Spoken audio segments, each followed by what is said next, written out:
Fala, Blaugranas! Matheus Norman aqui para mais um vídeo no canal do Blaugrana Brasileiro. Hoje vindo conversar com você sobre a grande preocupação da diretoria e da comissão técnica do Barcelona para essa data FIFA, que não é muito diferente do que toda a diretoria e toda a comissão técnica tem de preocupação em toda a data FIFA, mas que agora, em outubro de 2025, para o Barcelona há um significado mais profundo e mais especial. Todo mundo sabe que em toda data FIFA, pelo menos uma grande estrela do futebol vai se lesionar. O que você pode torcer é para não ser do seu time. Então não adianta torcer para ninguém se lesionar, isso vai acontecer. O que você pode torcer é para que não seja um jogador da equipe que você torce. Então a gente fica aqui torcendo para não ser um jogador do Barça. E é essa, obviamente, a grande preocupação do Hansi Flick, do Deco, do Laporta e de todos os líderes desse elenco do Barcelona, que tropeçou nas rodadas que antecederam essa parada de seleções. Muita gente está até comemorando esse período, porque o Barça tem a oportunidade de se reorganizar, mas obviamente, sinal de alerta. Tem jogadores com uma minutagem acima do que se planejou no início da temporada, indo servir as suas seleções, que não costumam ter cuidado com esse desgaste físico.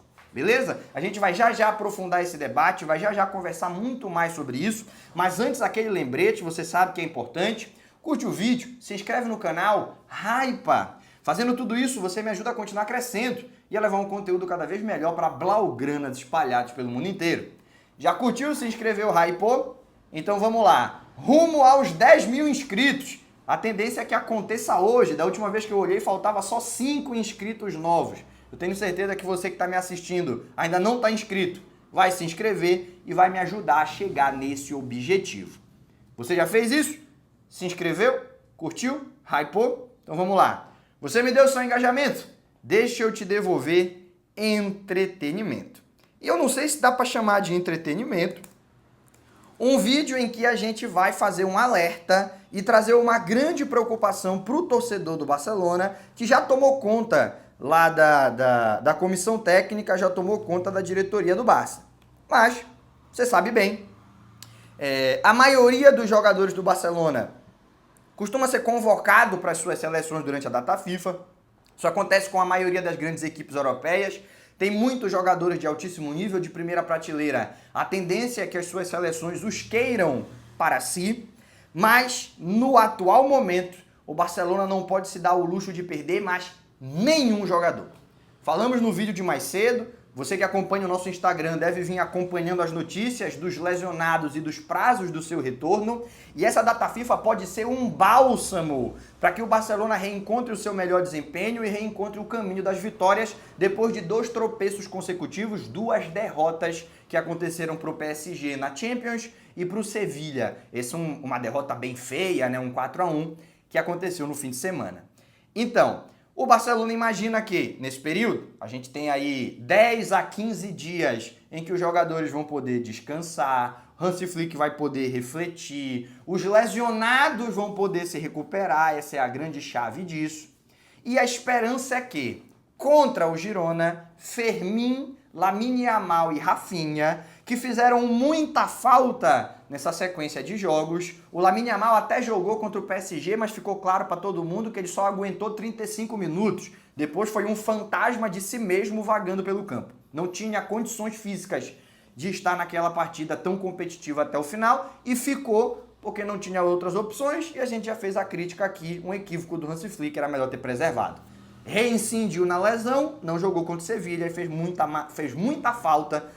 E a tendência é que ele, Fermín e Rafinha estejam disponíveis contra o Girona. Ah, mas eu lá quero saber do jogo contra o Girona, pô. Girona é um time muito fraco. Girona é uma equipe que não está conseguindo pontos. O Girona ainda vai visitar o Barcelona cheio de desfalques porque teve expulsões na última partida contra o Valência. Não estou preocupado com o Girona. Mas veja bem, essas 2 primeiras partidas pós-data FIFA, Girona e Olympiacos, são a oportunidade de trazer de volta esses lesionados, já recuperados, obviamente, para ter a minutagem de reencontrar o melhor ritmo competitivo e na partida mais importante do mês de outubro, que é o clássico do dia 26, eles estarem 100% com condições de jogar 90 minutos e contribuir o máximo possível para a equipe.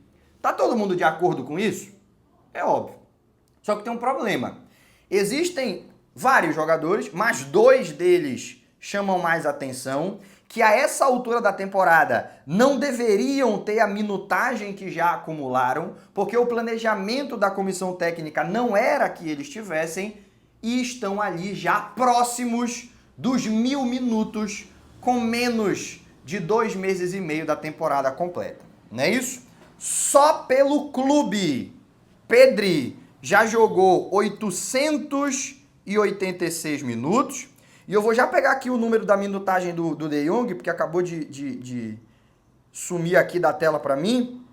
Mas vai já aparecer, achei, né? A minutagem do De Jong é menor que a do Pedri, mas ainda assim muito alta. Não à toa, ele já até teve um pequeno problema muscular na data FIFA passada, que o tirou de uma partida. Ele tem 643, certo?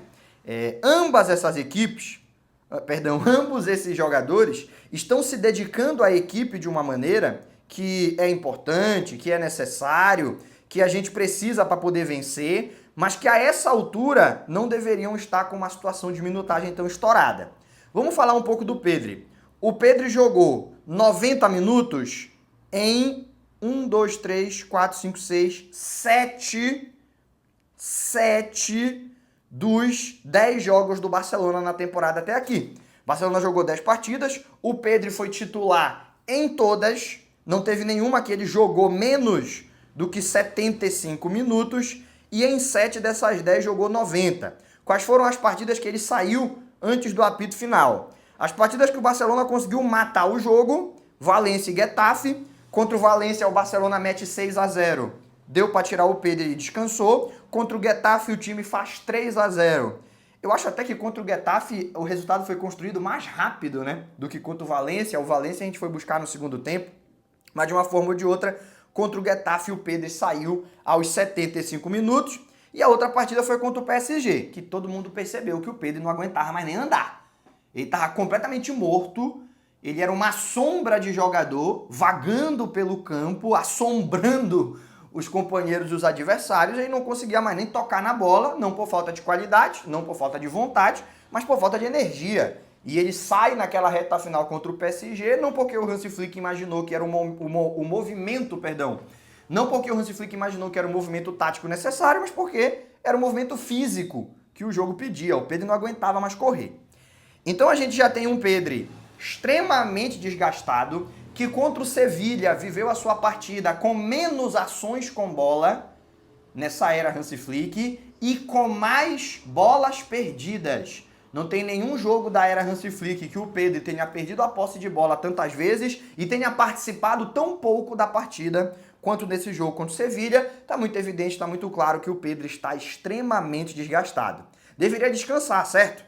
Só tem um problema. Ele foi convocado pelo De La Fuente, que já falou para o mundo inteiro escutar, irritando até madridistas, irritando até comentaristas da capital, que costumam alfinetar e perseguir o Barcelona, quando o treinador da seleção disse que a prioridade dele é a seleção e que se os jogadores tiverem condições, eles vão para campo e que se for necessário algum tipo de sacrifício, se o jogador tiver com alguma dor, ele disse o seguinte: todo jogador tem dor o tempo todo, então mesmo com dor tem que jogar. Por que ele deveria jogar pelo time e não pela seleção?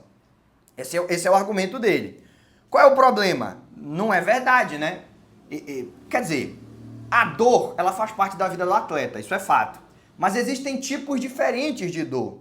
Tem aquela dor do esforço físico, isso daí todo atleta tem que ter, e tem a dor da lesão, que se você colocar para jogo, o cara vai agravar. E o De La Fuente já deixou muito claro que se isso for necessário, ele vai fazer. O importante é que a seleção tenha os principais nomes em campo. Se isso significa que os clubes vão ter problemas físicos posteriormente, dane-se! A prioridade dele é a seleção, jogador o tempo todo sente dor, e mesmo com dor, vai ter que ir para campo. E ele já não é um discurso vazio, porque ele já mostrou isso fazendo com que o Yamal jogasse com dor. Naquela partida contra a Turquia, o Yamal, que não tinha treinado entre o jogo da Bulgária, que a Espanha jogou contra a Bulgária, e o jogo que a Espanha jogou contra a Turquia, foram 2 dias em que o Yamal não conseguiu treinar, reapareceu ali como titular, se lesionou. O temor é que ele faça algo parecido com o Pedri. Porque o meio-campista canário, ele já deixou muito claro que ele está precisando de um descanso. E, obviamente, se a seleção espanhola estiver numa situação complicada, precisando de um homem que decida o jogo, faz todo sentido o Pedri ser utilizado. O problema é que o De La Fuente, mesmo ganhando de 4-0, mantém os seus principais jogadores em campo, porque ele simplesmente não consegue aceitar que exista algum motivo para essa galera precisar descansar. Em outras palavras, ele odeia os clubes, principalmente o Barcelona, que está rompido com a seleção. Galera, não é mania de perseguição, são fatos. É o que a imprensa espanhola noticia, independentemente de ser a imprensa catalã ou da capital. O técnico De La Fuente, ele ficou extremamente irritado com o Hansi Flick, porque o Hansi Flick o criticou pela lesão do Yamal. A crítica foi justa, mas ele ficou extremamente irritado, ele não gostou. O pedido que ele faz ao Yamal, o Yamal liga para ele, para quem não acompanhou nosso vídeo, dizendo: cara, treinador, eu tô com dores, eu não posso me apresentar à seleção, eu tô lesionado, eu preciso ficar aqui me recuperando no clube. E aí o De La Fuente responde: então manda um exame comprovando, porque senão eu não vou te liberar. E foi necessária essa humilhação, a palavra do jogador não foi o suficiente, teve que mandar, o clube Barcelona teve que mandar a documentação médica que comprovava que o Yamal realmente estava lesionado. E mesmo assim o De La Fuente ainda está meio... será que eles não estão enganando? Isso é o que falam lá na imprensa espanhola. O que fez com que o Barcelona respondesse proibindo a convocação do Marc Bernal para a seleção sub-21. Seleção de base, o clube libera se quiser. E o Barcelona sempre liberou o Pablo Torre, o Gerard Martín, o Bernal, o Casador. O Barcelona sempre liberou os seus jogadores para jogar pela seleção de base. Mas dessa vez bloqueou uma convocação do Bernal, porque há um rompimento. Ninguém vai admitir publicamente, mas esse rompimento aconteceu. Então, o grande temor da diretoria, que não deveria existir, deveria haver um nível de profissionalismo por parte da seleção que nos desse tranquilidade quanto a isso, mas o temor é que o De La Fuente bote os jogadores do Barcelona para atuar além do necessário, justamente para mostrar que quem manda é ele, que clube nenhum vai definir a minutagem dos jogadores e que se estão pedindo para os jogadores do Barcelona jogarem menos, é aí que ele vai botar para jogar mais. Isso pode acontecer. Não deveria, um adulto, um gestor, não deveria ter esse tipo de personalidade, mas o técnico da Espanha tem. No caso do De Jong, há um pouco mais de tranquilidade, porque apesar de ter sido demitido, o Koeman tem uma relação com a diretoria do Barcelona não muito amigável, mas de respeito, porque ele entende que aqueles diretores são representantes do clube e o clube foi o que transformou ele no grande ídolo que ele se tornou posteriormente, tem muita gratidão pela instituição, então ele não vai sacanear o Barcelona. E mesmo para jogadores que se pertencem a outras equipes, ele tem um cuidado físico maior. Então com o De Jong há um pouco mais de tranquilidade. Mas não é uma tranquilidade total, porque ao contrário da seleção espanhola, que em 2 rodadas já mostrou uma superioridade tão grande em relação aos adversários do grupo, que é muito difícil imaginar que ela não vai se classificar com tranquilidade para a Copa do Mundo, a Holanda está ali numa zona meio cinza. A Holanda já tropeçou no grupo, a Holanda tem a seleção polonesa fungando no cangote, a Polônia do Lewandowski, que vai querer arrumar problema, vai querer tirar a vaga direta da Holanda e assumir essa condição. Então é possível que na seleção holandesa, ainda que haja uma relação mais limpa de proteção aos jogadores, o De Jong precise ser utilizado, porque é o grande nome do meio-campo da Holanda. Mas eu prefiro o Reinders. Mas o Gravenberch joga muito. O cara do meio-campo da Holanda é o De Jong. O meio-campo é montado para que as características do De Jong prevaleçam. O treinador da seleção monta desse jeito. E se você concorda ou discorda, tem gente que acha que elogiar jogador do próprio time é um crime. Só posso falar do meu time se for para falar mal, se não é clubismo. Mas aí é uma parada que tu tem que resolver com o Ronald Koeman. Porque para ele é o De Jong o cara. E é um jogador que vai ser bastante utilizado, porque são rodadas que vêm por aí que são decisivas. A seleção holandesa, eu vou até confirmar aqui quais são os jogos exatamente, né? É um jogo contra Malta, aqui se precisar do De Jong, Deus abençoe, e um jogo contra a Finlândia. Esse segundo jogo é muito difícil imaginar que o De Jong não vai atuar. Então, no caso dele, há uma tranquilidade um pouco maior, porque na partida contra a Malta, nem necessário ele será. E quando for jogar contra a Finlândia, o Ronald Koeman tem um pouco mais de discernimento, mas a preocupação existe de chegar na reta final da partida, a Holanda não conseguir definir, o De Jong ter que jogar 90 minutos e precisar forçar um pouco a sua musculatura, como já fez na última data FIFA. O De Jong teve 2 jogos nessa temporada que ele não participou. Foi contra o Levante, por conta do nascimento do filho, né? Foi um parto de risco, a esposa dele corria risco de falecer, de ter complicações. Então o Hansi Flick liberou ele a semana inteira e ele não jogou contra o Levante por causa disso. Fez muita falta, vocês devem lembrar desse jogo, Deus nos acuda, que foi para ganhar do Levante. E depois não jogou contra o Valência. Aí não fez falta, né? Foi 6-0 para o Barcelona, foi bastante tranquilo esse jogo. Fora isso, foi titular em todas as partidas, menos contra o Real Oviedo. Contra o Real Oviedo ele entra no segundo tempo no lugar do Cazador, mas foi titular contra Mallorca, Getafe, Real Sociedad, Sevilha, Newcastle e PSG. E em todas essas partidas ele atuou pelo menos 60 minutos. Ele só foi poupado então contra Getafe e Real Oviedo. As outras partidas que não jogou não foi por planejamento, foi por necessidade. Tá numa situação bem melhor que a do Pedri, mas preocupa. Preocupa porque o objetivo que se tinha a princípio de vender um meio-campista, porque tinha excesso, tinha 7 ao invés de 6, vender um meio-campista parecia o caminho mais viável para abrir fair play financeiro, no final das contas não se concretizou. Foi uma situação que ao longo da temporada se inverteu, porque você passou a ter lesões, uma delas muito longa, que é a do Gavi, que minaram as opções táticas do Hansi Flick, e alguns jogadores que estão no elenco, que gozam de confiança, que já mostraram alto nível, mas que na atual temporada não estão respondendo à responsabilidade. O Bernal, questões físicas óbvias, acabou de voltar de uma lesão de 1 ano, e o caso do Cazador, que está tendo chance, teve oportunidade. Quando foi necessária a utilização de um volante, ele sempre teve prioridade, mas não conseguiu performar. Não está jogando bem, não está no mesmo nível que ele apresentou temporada passada.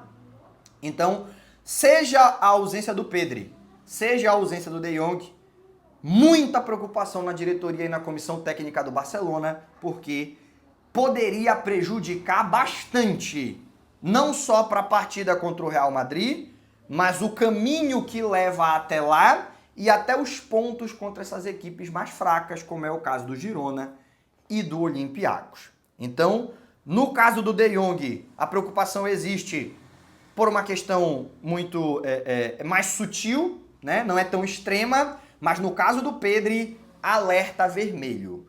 Os outros jogadores, Lewandowski, Ferran, Rashford, Kubasi, todo mundo vai para as suas seleções e, obviamente, não se quer que ninguém se lesione, mas no caso do Pedri, alerta máximo pela importância, pela minutagem e pelo treinador que vai colocá-lo em campo na seleção espanhola. E no caso do De Jong, alerta laranja pela minutagem, por já ter tido uma lesão na última data FIFA e pelo fato de que a Holanda não tem a vaga tão bem encaminhada quanto poderia a essa altura das eliminatórias. Beleza? Essas são as grandes preocupações, são as informações que eu tinha para trazer para você. Espero que você tenha gostado. A gente vai se encaminhando para encerrar o vídeo, mas antes, reforçar o lembrete que eu fiz lá no começo. Curte, se inscreve, hypa. Fazendo tudo isso, você me ajuda a continuar crescendo e a levar um conteúdo cada vez melhor para Blaugrana espalhados pelo mundo inteiro. Por hoje, a gente encerra. Aquele abraço e até o próximo vídeo.